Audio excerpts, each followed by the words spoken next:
இன்றே டவுன்லோட் செய்து உங்கள் ஃபேவரட் ஷோக்களை என்ஜாய் பண்ணுங்க. தமிழ், அதான் வாஷிங் மிஷின் இருக்குல்ல, எதுக்கு கையில துவைச்சிட்டு இருக்க? ஒரு சில சட்டையில காலர் அழுக்கு இருந்துச்சு, அதான். அதுக்கு லாண்டரியில கொடுக்கலாம்ல? சார், நான் இத பண்றதுல உங்களுக்கு என்ன ப்ராப்ளம்? ஒரு சில வேலையெல்லாம் நானே செஞ்சுக்கிட்டாதான் எனக்கு திருப்தியா இருக்கும், அதான் நான் பண்ணேன். ஏன் சிபி சார், நான் உங்க ஷர்ட்டை துவைக்க கூடாதா? இது மாதிரி உரிமையா உங்க ஷர்ட்டை துவைச்சு காய போட்டாதான் மத்தவங்க லவ்னு நம்புவாங்க. இதுவும் ஒரு ஆக்டிங் தானே.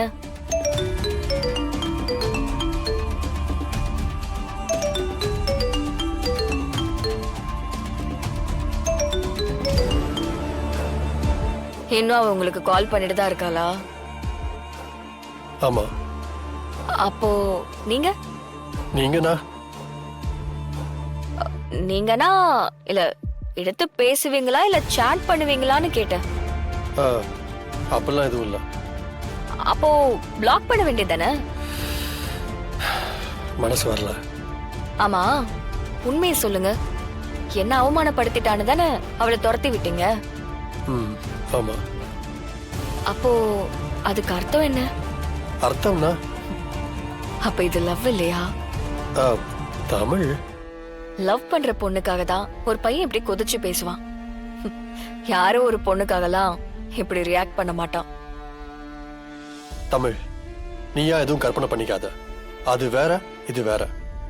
நான் தான் உன்கிட்ட ஆல்ரெடி சொல்லியிருக்கேன்ல, உன் மேல ஒரு கன்சர்ன் இருக்கு, அவ்வளவுதான். இன்னொன்னு, அந்த சிச்சுவேஷன்ல நான் ரியாக்ட் பண்ணாம இருந்தேன்னா ஜானு என்ன சந்தேகப்பட்டிருப்பாங்கல்ல. இல்ல, அது ஆக்டிங் கிடையாது, உண்மை. உங்களோட உண்மையான கோவம் எது, பொய்யான கோவம் எதுன்னு எனக்கு நல்லா தெரியும். நான் உங்களோட உண்மையான கோவத்தை உங்க கண்ணுல நான் பார்த்தேன். அப்படிலாம் எதுவும் இல்ல. உன் மேல எனக்கு ஒரு லவ்வும் இல்ல. நம்பிட்டேன் நம்பிட்டேன். ஏய் தமிழ், தமிழ் நான் சொல்றது கேளு. தமிழ், தமிழ், தமிழ் நான் சொல்றது கேளு. தமிழ், என்ன? நம்ம ஜானுக்காக நடிக்கிறோம், அவங்க நல்லா இருக்கணும்ல. இது எல்லாமே ஆக்டிங் தான் தமிழ். சரி. என்ன சரி? இல்ல, நீ இந்த சண்டை நடந்ததுக்கு அப்புறம் நமக்குள்ள ஏதோ பெரிய லவ் இருக்கதான் நீ யோசிச்சுட்டு இருக்கன்னு நினைக்கிறேன். அப்படிலாம் யோசிக்காத தமிழ். சரிங்க சார், அதான் சொல்லிட்டீங்கல்ல. இப்ப எதுக்கு நல்ல விதமா பேசுற மாதிரி நடிக்கிறீங்க? இங்கதான் யாரும் இல்லல்ல. இது நடிப்பு இல்ல தமிழ். ஐயோ, அப்ப எதுதாங்க நடிப்பு? ஒரு நேரம் அப்படி பேசுறீங்க, ஒரு நேரம் இப்படி பேசுறீங்க. எனக்கு பைத்தியம் பிடிக்கிற மாதிரி இருக்கு.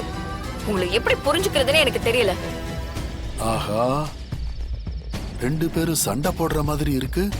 நீதான் தமிழ் என்ன புரிஞ்சுக்க மாட்டேங்கிற. நான் எத்தனை தடவை படிச்சு படிச்சு சொன்னாலும் திரும்ப திரும்ப அதே பாயிண்ட்ல வந்து நிக்கிற. சந்தேகமே இல்ல, கன்ஃபார்மா சண்டையே தான்.